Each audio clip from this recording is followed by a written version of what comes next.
by 1971, there are a lot more towns. In Connecticut, town boundaries have changed over time. So records of the same property can be in up to 3 or more towns. If you are tracing a house history or doing a house history by tracing the landowners for your home and the land that it's based on, this can make your research pretty complicated.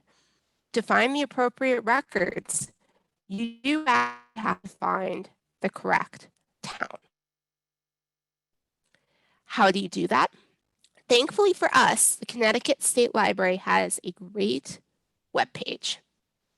It's called List of Connecticut Towns and Counties, including year established. Here is a quick video walking you through that website. Please forgive the background noise. You'll note it starts with some notes about smaller villages. And then we can go quickly down through the page. And this will show you the examples that we're looking at. We have the town, the county, where it came from, year established, where it came from, and the history. So this gives you an example of Chatham. Let me go ahead and pause it, which is part of East Hampton. Chatham was established in 1767 from Middletown. Now, East Hampton is the modern term. And we can keep going down from there. So let's walk through the entries for our 4 towns, beginning with Berlin. Berlin was part of Hartford County, still is. Hartford County's boundaries have changed over time, but towns that are in Hartford County now generally were in Hartford County in the 1700s. Why does this matter? We haven't had counties since 1961. However, for the time period they existed, there are records specific to the county. Berlin was created in 1785, and it was taken from land in Farmington, Wethersfield, and Middletown. So depending on where your property is, if the property ownership dates from prior to 1785, the records could be in one of these 3 towns. Unfortunately, there is no easy way to tell which. What you end up having to do is locate the property owner after 1785 and then try to find them buying land in one of these 3 towns. Newington is from Hartford County. 1871 was the incorporation date, and it was taken from Wethersfield. So records for land in Newington prior to July 10th, 1871 can be found with the Wethersfield town clerk. Rocky Hill, again Hartford, 1843, taken from Wethersfield.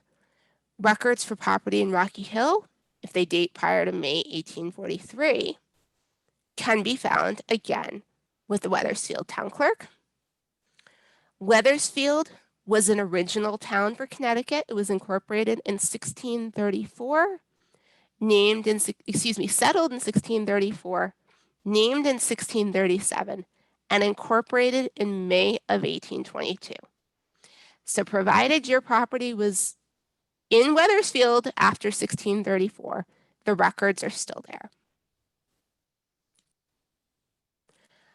So as we're going forward, please feel free to put any questions in the chat.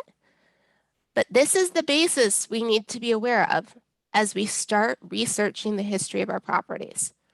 In order to figure out where we need to look for the records, we need to figure out what town had legal control over our home or business location at the time a record event occurred. So the property was bought, sold, mortgaged, something else.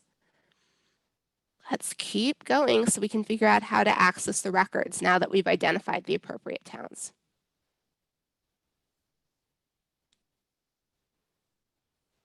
So step to finding a land record. You need to identify the property, the town the property was in at the time. So property now in Wethersfield, still in Wethersfield. Property now in Berlin was part of Wethersfield, Middletown, or Farmington prior to 1785. Property now in Rocky Hill was part of Wethersfield prior to 1843. Property now in Newington was part of Wethersfield prior to 1871. Why else does this matter? Just something to keep in mind if you're not doing a history of your home. If you know where your ancestor lived and you're looking for their birth, death, and marriage records, same rules apply. If your ancestor was born, married, or died in Berlin prior to 1785, you need to be looking for records in one of those three towns. Step 2 to finding a land record is determining how to access the records of that town. The easiest way to do that is starting with a web search for the words town clerk's office and the town name. Your next step is to see if the town clerk has any records digitized or otherwise accessible online. Then you'll have to check to see what's on Family Search, and then you'll have to check to see what you'll need to visit the vault to access. In the vast majority of Connecticut towns, there are some land records that have yet to be digitized.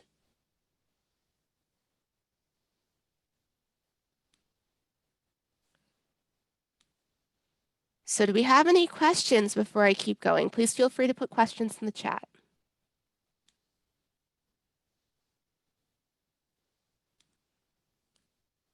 Okay. So, delving into our 4 towns, records that are digitized by the town clerk and accessible online are as follows. Berlin has land records digitized covering the period from 1972 to 2021. Wethersfield has, I believe, more records digitized in the office than they do accessible online. So accessible online, the index is digitized beginning in 1991. Images are digitized from 2003 on. Rocky Hill, the date was not entirely clear. They definitely have records digitized back into the 1950s and possibly into the 1940s. For Newington, land records are digitized from 1976 to the present. In all of these cases, you can access at least the index from the town clerk's website. Do be aware, for some of the town clerks, you can access only the index without paying. If you want to access the original images, you will have to pay for a copy. Now, that is not the case for older records. Many older Connecticut town records are available on Family Search at a Family Search affiliate. They are not accessible from home. So question 1, how do you find an affiliate? Well, we're lucky enough to have an affiliate among our 4 libraries. Berlin is currently set up as an affiliate. And in the meantime, if you're looking for other options, go to familysearch.org, click on the question mark that will pull down this help label if you're logged in. So question mark, then the bottom of this help screen, click on Contact Us. Click on Where do I find a Family History Center? This will come up. You can fill in a location on the map and find it from there. So again, pull down the question mark. You'll get Contact Us. Where do I find a Family History Center? And then it will prompt you for a location. So we had a question about how far back the Middletown land records are digitized. I do not know the town clerk off the top of my head, but that is something we can check. Please hold that question. We'll get back to it towards the end because we can check it online fairly easily. And that will help us all see how to do that. So please remind me if I don't get there. Okay, So let's keep digging. This is the process for accessing an affiliate. Now let's start figuring out how to search the records. If we want to search, again from familysearch.org, you will need an account. Click on create an account, follow the prompts. It will send you an email. You will not be billed for this. Do not ever expect to give money for this. This is a free system. Click on sign in once you have your login information. Then click on search and then catalog. Search and then catalog. Put the location in the catalog place bar. You're going to do it in reverse order. So because we store our land records on the town level, we stop with the town. Be aware, Family Search has land records for other locations. If you are dealing with a location that has it on the county level, stop with the county. This will be the results list. Click on Land and Property. Then go ahead and click on Land Records.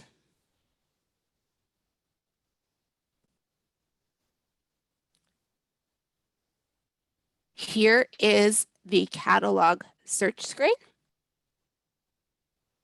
And if we go down, we'll get the actual prompt. So, one thing to be aware of, for all Connecticut towns, with one exception, that exception would be East Hampton, to my knowledge, there are some land records that are only available on site. For Berlin, that covers, oops, forgive the typo, 1903 to 1971. Wethersfield, 1913 to 2002. Rocky Hill, 1910 to 1950. And Newington, 1912 to 1975. Obviously, this is really challenging right now because that means that there are records we just cannot access if the town hall is closed. Some of the clerks are being very good about doing lookups. Others will not have the time or staff. So be patient. If you do request a lookup, be aware that some of the clerks will not be able to do it because some towns have legal restrictions against it. They're afraid of issues arising from what is actually considered legal title searching. It's a different category if you do it for genealogy than if you do it for property ownership, but they have to treat it the same way. Other clerks will charge you. Do be aware, in the state of Connecticut, if you purchase a copy of a land record, they are $1 a page at minimum. Some towns may go higher, depending on if they are using an online system, how they need to access copies, etc. But the legal minimum is $1 a page. So any questions before I continue?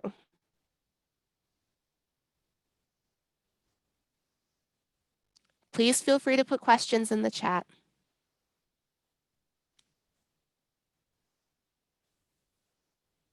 Okay.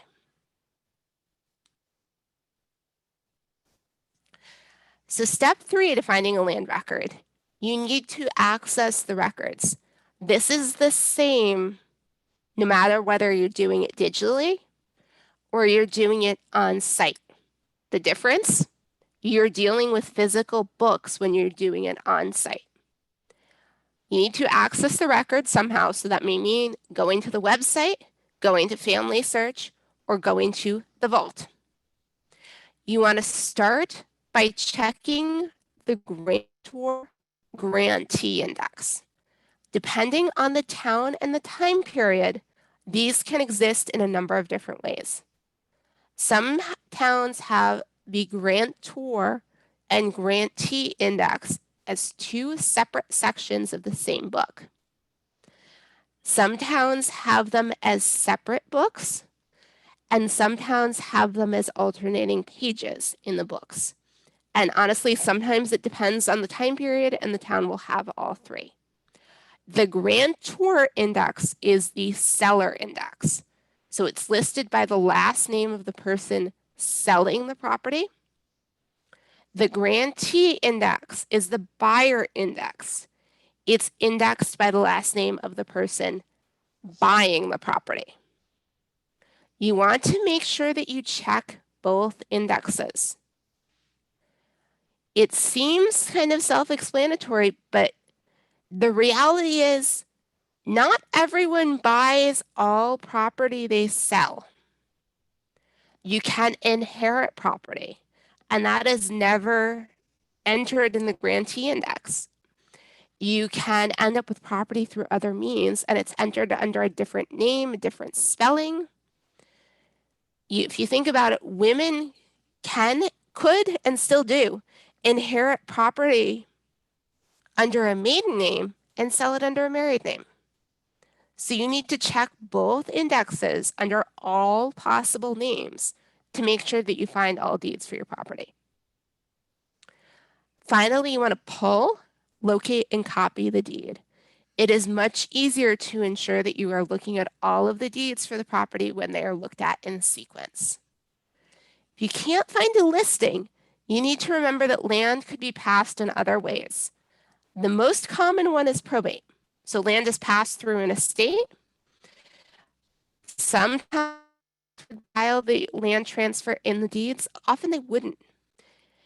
In Connecticut, you also want to check things like the town meeting minutes. We had a case recently where I could not find the starting deed for a family no matter what I did. Turned out they had gotten it under town lease in the early 1800s, and there was no starting deed because the town still legally owned it. So be sure to check all other possible options for conveying land. So questions as we keep going. Okay. So we are going to get into our case study. Why am I doing a case study? Because I am dealing with some of the same conditions that you'll be dealing with right now. I don't have access to all the records. I'm clearly missing some pieces, and this will tell you what you can run into. So, some of you, this will be your home library. If you have the opportunity, you do want to start by looking up any available history for your property online. So in this case, I started with the library's homepage and clicked into the profile of Lucy Robbins Wells. It notes pretty quickly that the library is the site of a house that was once occupied by Edwin Wells, whose daughters, the daughters of Edwin and Lucy Robbins Wells, Fannie A. Wells and Mary Wells Eddy, donated the site to the town. So let's see if we can find the land they donated and work our way back to try to fill in some history. We have pieces to begin with. This tells us some starting points.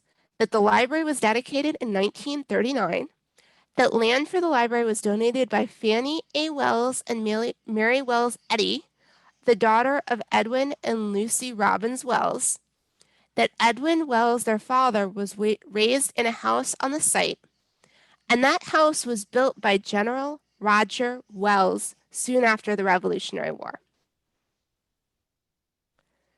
Now, we'll get into this more with our next session, but there is a really good blog available for historic homes in Connecticut called Historic Buildings of Connecticut.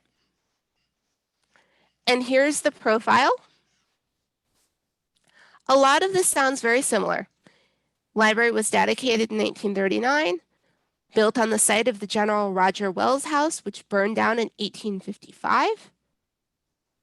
In 1919, the land and funds were given for the library. The town later bought more land, but we now have a little bit more information. The library's land was donated in 1919. So based on these details, we have a starting point. Library's land was donated jointly by the daughters of Edwin Wells.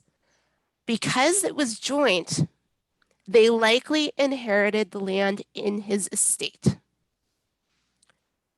So my next step was to go look for an estate file for Edwin Wells from Newington. There is an estate on file recorded in 1908, which includes a real estate description covering 4 acres. The 2 daughters both inherited parts of this. The description is as follows. On the north by the highway, on the east by Newington Cemetery, partly by Newington Cemetery, and partly by land of Samuel H. Kilbourne, on the south by land of the estate of Henry M. Robbins, and on the west partly by land of Henry Lucas and partly by the land of the estate of Roger Wells. Well, this pretty quickly highlights one of the challenges we face in doing Connecticut land records research. If you've done research in the Midwest, you know already. They have sections and ranges and all of those lovely details to figure out precisely where the property is located in town, and they have a very lovely map. We, on the other hand, usually have descriptions by the neighbors' properties. So let's see if we can pinpoint this based on the neighbors' properties. Well, here is Google Maps from today. And if I'm not mistaken, this property would be the cemetery. So it is definitely reasonable to have this can be considered about 4 acres with the possibility that some of this has been subdivided. So given the references to the property being family, we have a bigger discussion than we'd normally have. In most cases, we'd say, okay, Edwin bought the property, but we have this history that says that it was already in the family. So did he inherit it? Before I keep going, I want to make sure there aren't any questions. Feel free to put questions in the chat.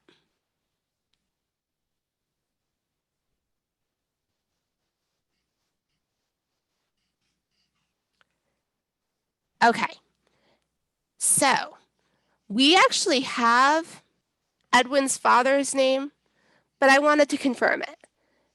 I looked for other sources in which Edwin might have named his parents. He joined the Sons of the Revolution, I believe that was actually Sons of the American Revolution, 1890, and named his father at the time as Roger Wells. There is a will for Roger Wells naming a son Edwin that was probated in 1859. Now, if we read carefully, and it's a little challenging, let's keep going. If we read carefully, we have, forgive me, I'm moving boxes out of the way.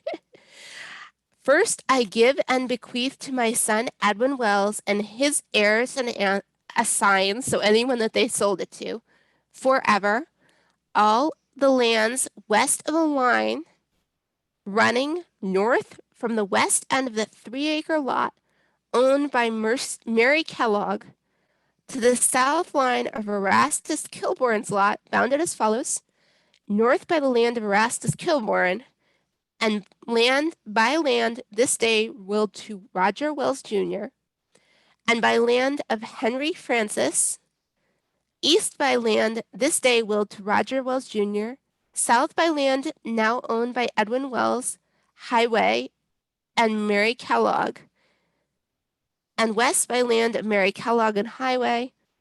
Also, I give to Edwin Wells the west part of the Belden mowing lot, so called, commencing at the east end of the stone bridge and running north until it strikes the southwest corner of the east part of the land formerly owned by Ogden Wells and now occupied by Francis G. Richards, north by land of Francis G. Richards and Erastus Francis, west by heirs of, looks like Cyrus Francis, south by Harvey Francis and Edwin Wells, and east by land this day willed to Roger Wells Jr. The reason I boxed this off is that it does give us some hints. Whether or not you are completely confused by now, and I would not be surprised, I generally get completely confused by the time I read these land descriptions. If we go back a couple of slides, you'll start seeing some familiar names. Kilbourne, Roger Wells, those both are on this list. So there's a pretty good guess that this is part of that property. Here is the second portion. It keeps describing, and it says, running west until it strikes the land of George Wells, said lots being bounded north by Martin Kellogg and Erastus Francis, east by Erastus Francis and Highway, south by the heirs of Uni Roberts, and west by George Wells. So let's go to family search and see what else we can find, because we now need to confirm that this was the property he inherited. So this is the main page for family search. We went family search, and then catalog, filled in the listing for Newington, search, catalog, filled in the place listing for Newington, and we went to see what was available. We are clearly not going to be able to get access to all of the records. We have 1871 to 1911. Now the daughters transferred the property to the town in 1919. Edwin died in 1908, but his father transferred land in 1859. If we wanted to start with his father's transfer, we would actually have to go all the way back and say, okay, what was Newington part of in 1859? If I'm not mistaken, it was part of Wethersfield. We'd have to check Wethersfield as well. But we're going to start with what we have access to and work our way backwards. Here is their results listing. 3 microfilm reels, only 3 volumes, no index. So we have to check each volume separately. There are 3 volumes that have some sort of Wells listings. And this is a side-by-side grantor-grantee page. The left side is the grantor. The right side is the grantee. Let's go ahead and see what we can find with familiar names. Well, there's Edwin. So he did sell land, and he also bought it. There he is again. This is volume 2. Here's volume 3.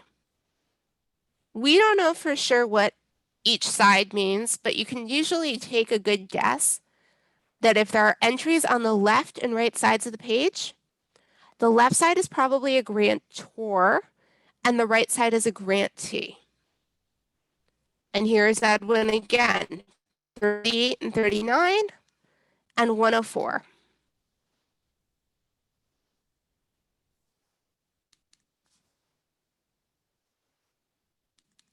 Give me 1 second.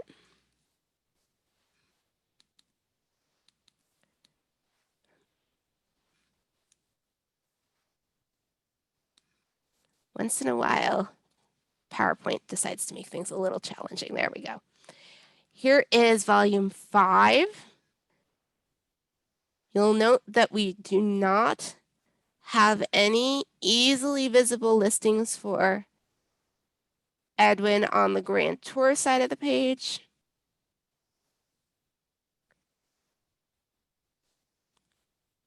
And I don't see him on the grantee side either, though we do see his brother Roger. So let's start pulling these pages and see what they tell us.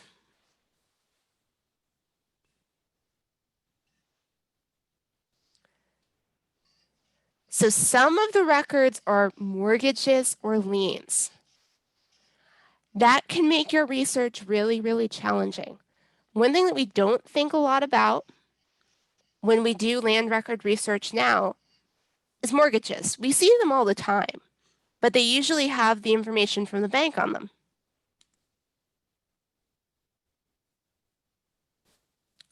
They do not when you're dealing with the 19th century. Records from the 19th century when you're dealing with a mortgage generally are between individuals. So read very, very, very carefully. If you see transfers occurring very rapidly back and forth, that's usually a mortgage. Sometimes you'll see direct notes of an amount of money paid off and due. That's also a mortgage. You can see liens as well. You also can see sheriff sales. So pay close attention to what you're actually looking at. Only volumes 2 and 3 have entries for Edwin as we're going. And let's see what they say. I'm going to pause before we go through here and just see if we have any questions. So we have questions about dates for Windsor. We can check as well. We do have a note about Record Hub. I am vaguely familiar with Record Hub. We'll take a look at it quickly. My experience has been that Connecticut land records are so scattered that you're best off following the method I suggest. But you are welcome to suggest other sources in the chat if you think something would be helpful. We do have a question about handouts. The handouts were emailed out. We'll put it back in the chat towards the end. So let's go ahead and dig into these deeds. Here's volume 2, page 145. Oops, forgive me. When you click a little too hard. This is one of multiple deeds in which Edwin sells sections of land that were inherited from, buys sections of land that was inherited from the father. So let's read through it and then we'll break it down. Know all men by these presents that we, Henry Olmsted and Julia Olmsted, wife of said Henry, SD is said, of Harrison County, Iowa, for diverse good causes and considerations thereunto moving, especially for $1, received to our full satisfaction of Edwin Wells of Wethersfield, Newington Society, State of Connecticut, and have remised, released, and forever quitclaimed, and do by these presents for ourselves, justly and absolutely remised, release, and forever quitclaim, unto Edwin Wells, to his heirs and assigns forever, such right, all such right or title as we, the said Henry or Julia, or either of us, have or ought to have in or to a certain piece of land situated in said society of Newington, in town of Wethersfield, known as the Fitch lot, bounded north by Uni Robbins, east by William Hubbard, south by Walter Brown and Elihu Bloom, I believe that is, and west by highway, being part of the estate of Roger Wells deceased, the interest of said Julia being 1/4 of said land in common with others, under the will of said Roger Wells. To have and to hold the premises, this is basically boilerplate. And if we read down the bottom, this deed was written in 1860, but was not filed until 1877. So let's break this down piece by piece. The grantors are Henry Olmsted and Julia Olmsted, wife of said Henry. One thing you'll note, women will very, very, very rarely deed in their own right. This is a legal principle called coverture or coverture, depending on your French. Basically, because she was married, her property became legally her husband's. They deeded that property for $1 to Edwin Wells. That deed for $1 generally indicates a family relationship. So that is always a good hint. When you're dealing with $1 or less, it's generally a family relationship. So they are releasing their right, and they're releasing specifically the right that Julia obtained to that land when she inherited it from her father. So her father dies in 1859. She deeds it to her brother in 1860. Why do I say it's her brother? Chances are pretty good, especially when you see him buying multiple sections of this land. We could check by looking at the will. And he doesn't put it on file till 1877. One thing to realize when you're looking at deeds, often in Connecticut they do file deeds right away, but that is not the case always. The legal deed was not held by the individual town, it was held by the individual. So this family is walking around with the legal deed. However, it was something that could easily get lost. And if you needed to prove title, your deed floating around your house wasn't going to count. You needed to put it on file with the town. So he obtained legal title to that property in 1860, but had some reason in 1877 to go ahead and actually put it on file. I bet there's a story there, and if you're doing some digging, you could probably find out.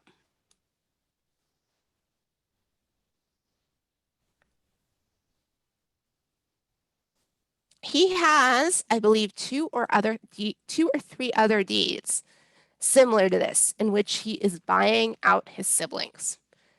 So we can figure out piecemeal when he did that and why that happened.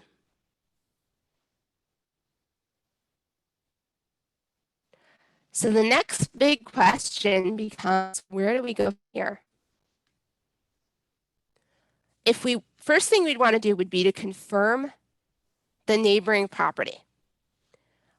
The most accurate way to do this, unfortunately, is to pull deeds for every single property owner and try to confirm their location. So essentially, you have to map out the entire neighborhood to ensure that the descriptions match.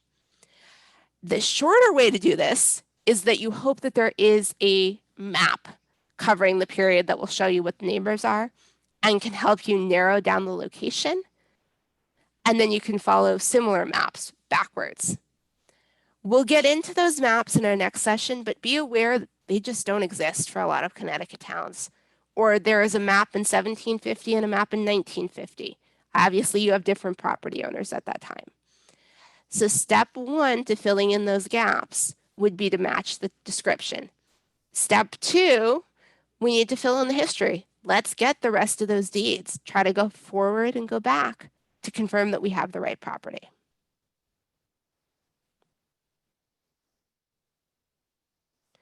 So what are the important lessons for our case study? First of all, while land records can fill in most of the history of our property, we obviously need to be able to check other sources. Probate files came in really handy in this case. Most of what I needed were in the digitized estate papers that are on Ancestry, but not every probate district has been digitized completely. So you need to know how to look for probate records. You may have to check the town meeting minutes. Like I mentioned, we had a case where there was no initial deed. It was a town lease. Once we have a timeline of our property's history, we can start to delve deeper into what was happening at the time. So for example, we can see what happened in 1877 to make Edwin decide he needed to have all those deeds on file. So let's get into the questions. So we had questions initially about Middletown and Windsor. I'm going to go ahead and stop sharing for a second, and then I'm going to pull up some alternate screens so we can take a look.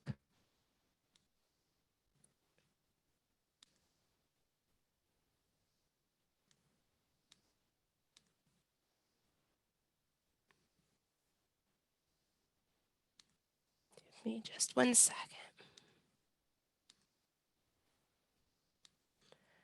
So your first step is always some sort of internet search engine. Town clerk, let's start with Middletown. Once you have the town clerk's website, there usually is some entry as to land records. So I'm going to click on land records.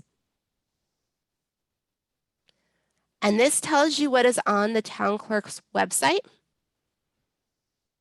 So we have images of documents from 1969 to the present. Now that's just the town clerk's website. We always want to check family search as well. Search catalog. We're going down to the town level. So Connecticut, Middlesex, Middletown. Hitting search. We want to look for land and property. And we have land records on family search going from 1654 to 1909. So we have a gap from 1909 to 1969 that we'd have to access on site. We had a similar question come up about Windsor. Let's go ahead quickly and put that in since we're on family search. I'm just changing the place name, clicking on update, land and property. Land records are on file from Windsor from 1640 to 1919.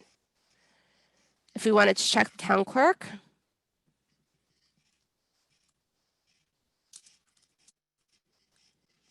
Windsor town clerk, land records.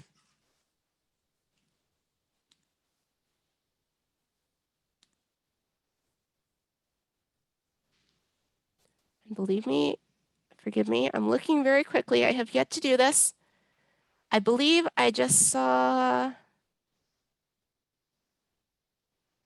1970 to the present are online, but I believe there may be more years available.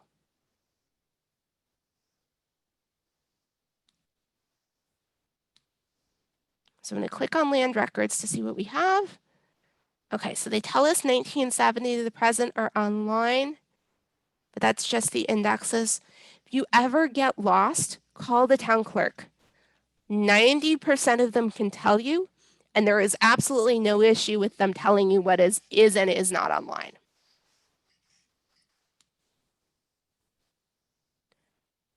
So we had a question about who and why would land searches be done? Okay, land searches have a couple of purposes. We approached it tonight about, or from the viewpoint of doing a house history. So say you want to know the history of your property, one of the first things you're going to want to know is who owned it in the past, because that will tell us how the property was used, what it looked like, how big it was, how it changed over time. We're also going to do land searches for a different reason. One of the other reasons we do land searches would be to tell more about our family. Tell us what our ancestor owned, how they inherited material, or why they did not inherit material. Sometimes land records will give us relationships. Sometimes they'll give us where our family was coming from and where they were going because they were buying and selling land. So we do land searches for two different reasons. We would do it to create the history of our home, and then we also do it to give us our history of our ancestors and their backgrounds. Other questions? Yes, Bryna, I just got one. Somebody saying, other than going to the county level, is the search similar for Massachusetts, Vermont, and New Hampshire? So Vermont is on the town level as well. New Hampshire and Massachusetts are on the county level. Let me do two things here very quickly. Forgive me. I'm going to stop screen sharing for just one moment so I can put the link to the handout in the chat. Give me 1 second to do that. So when you're dealing with Vermont, you're dealing with the town records, and in many cases, they have not been fully digitized, but they are on family search. Many of the New Hampshire counties have their own land records hosting system. Massachusetts has been digitized piecemeal on Family Search. I'll show you how to access that in just 1 second. I'm putting the handout up right this second, so give me 1 moment.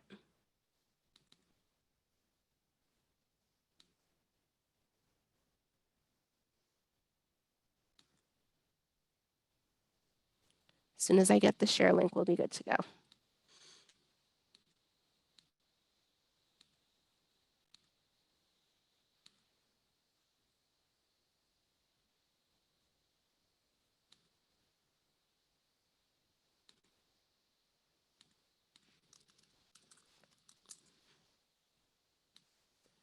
Forgive me, I'm moving a little slower than I was hoping to. There we go.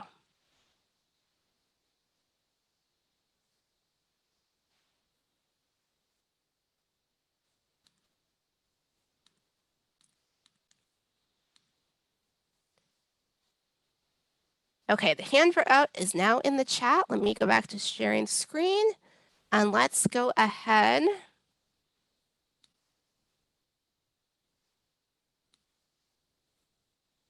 and dig in to the land records from other states. So Family Search is fairly consistently a good starting point for land records. FamilySearch.org, search, catalog. Just remember, if you're not dealing with Connecticut, Rhode Island, or Vermont, it's on the county level. So, for example, Massachusetts, Worcester County, there's the county.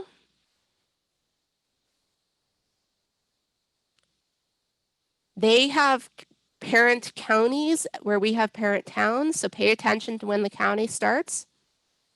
Here are the Worcester deeds starting from 1722 and going to 1866.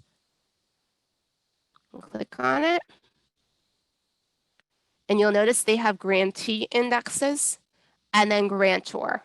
When you're dealing with a location, always pay attention to this locked key. It can tell you how you have to access the records. So this time it was just not reading the assigned in. You always want to click on it. Sometimes it will be because you're not signed in. Sometimes it will be because something else has happened. You can also do the same thing with Massachusetts, New Hampshire, search and then catalog.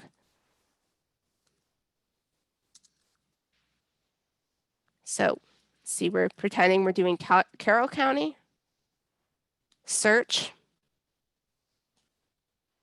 land and property, 1841 to 1901. If you notice gaps, go look to see what else is going on. So note up here tells us that any records prior to 1841 should be in Stratford County. Post 1901, probably at the county clerk. Other questions?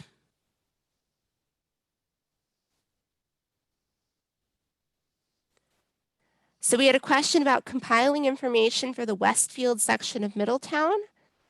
You would be looking at the Middletown records specifically. The challenge with Middletown, those of you that will be dealing with Berlin from that time period will discover, is that there is no way to tell which section of Middletown you're looking in when you start the search. So you do actually have to plot the entire property out. So if you're dealing with prior to 1767, Middletown covers everything from what is now East Hampton up through Cromwell and down across Middlefield. So Cromwell, Portland, East Hampton, and Middlefield were once part of Middletown.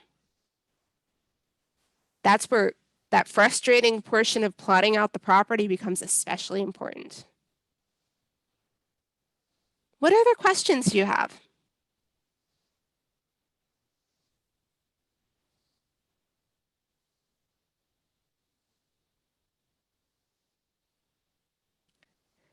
Something to be aware of, especially if you're dealing with Wethersfield. For many Connecticut towns, there were original settlers called proprietors. Those proprietors were given a certain portion of land. Their land holdings are available as maps for most locations. So if you have a really early settler, you want to be looking for a proprietor's map. Those will not exist for a daughter town. So if your town split from another town, there's not going to be a proprietor's map. But if you're dealing with a first settlement group, they might have one.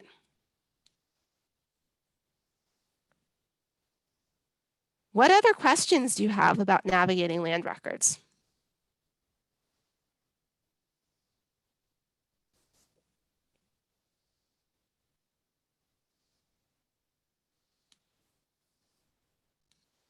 Stop sharing for just 1 minute so I can show you one other thing. Forgive me. Is there a difference between finding land records between houses and businesses? No, actually there is not. So you're dealing with the same principle, except as a grantor or grantee,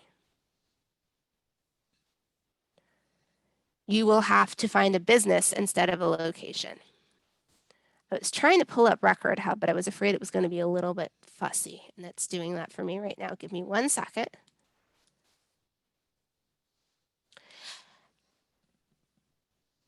So Record Hub is, it was mentioned earlier, it is the town hosting site for several of the Connecticut towns. It's not going to come up cleanly for me, so forgive me for trying to get it, but just be aware that it exists. The same principle is true. You need to start with the town website because each town uses its own hosting system. If you start with Record Hub, you'll discover you have a number of towns missing. So again, Record Hub is the town hosting system for a number of towns. And to get back to the earlier question, we had a question about the difference between land records for homes and businesses. They are the same. The business is the grantor or the grantee instead of an individual. What other questions do you have?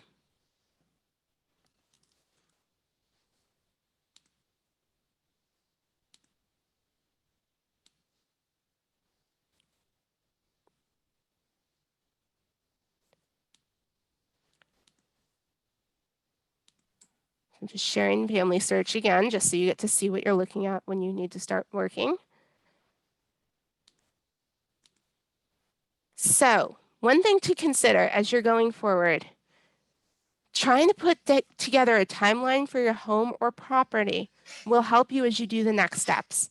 So our focus for the upcoming program is going to be filling in the history, filling in the gaps. So we'll be looking at maps, we'll be looking at photographs, we'll be looking at the local histories that will tell us who lived in your home. So you do want to start with that timeline so you can make the most out of that time. And figuring out what maps you need to be looking for or what local histories you need to be looking at are a key component of that.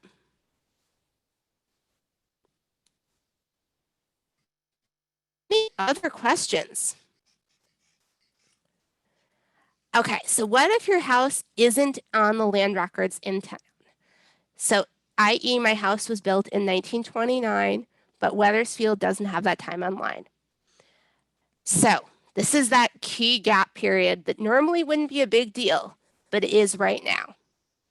There are for every town in Connecticut some records that are just not online. Every town clerk has something called a vault. Think bank vault. It's a reinforced space in the town hall. In that vault are the volumes of land records and a paper grantor-grantee index. So how this normally works is you would go into the town hall during a period of time when the town clerk is open. You would ask them to show you the grantor-grantee index. And you want to go through and write down all of the grantors and grantees going back in time. Usually you do that by starting with you and then looking for the person that sold you the house as a grantee. So look for when they bought it and then find out who sold it to them. Follow that person back and you can go all the way back till you hit 1929. Once you have the grantor or grantee index, sometimes you'll be able to do the whole trail from the indexes. Generally, you won't. So our follow-up question was, are the actual deed documents generally available? So in the town clerk's vault, you have the grantor or grantee index. You also have the deed books. The way this works, I'm going to go back to my handout. We can actually walk, to my PowerPoint. We can walk through a mock search. See if I can stop screen sharing for 1 second. Forgive me. I don't have a full search here because I didn't have the index. I may be able to pull one up from another program, but let's start with this.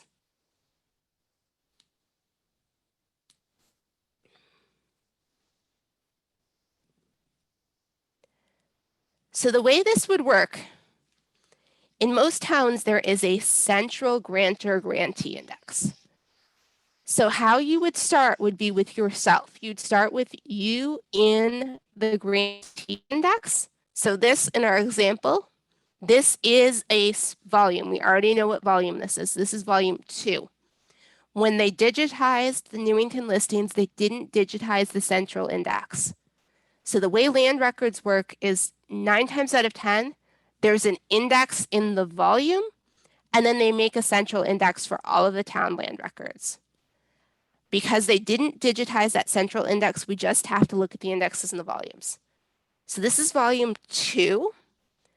And say we were looking for Edwin Wells and we were going to research his property backwards. Well, we know that one of these listings is his property. We're going to go back to that volume 2, page 145. Well, here's his property. He bought it from Julia Olmsted. And we already know that she inherited that property from Roger Wells. That takes us back 3 sets of deeds already. What would be the next thing we'd look up? Roger Wells' probate file. And then we need to find out, how did Roger Wells buy that property? Okay, now we're going back to the grantor-grantee indexes. And we're looking for Roger Wells as the grantee. And we're going to pull all of his property descriptions until we find one that matches this property and see who he bought it from. And then we can follow it back that way. It is time consuming, it is slow. You do have to be patient, but that is how you can get backwards. In terms of accessibility, the towns will sometimes make the indexes more accessible than the records themselves. If you want a copy of a record, you do have to expect to pay for it if it's not on Family Search. But you should be able to get a hold of most land records. They are public records. Anyone can look at them. Other questions?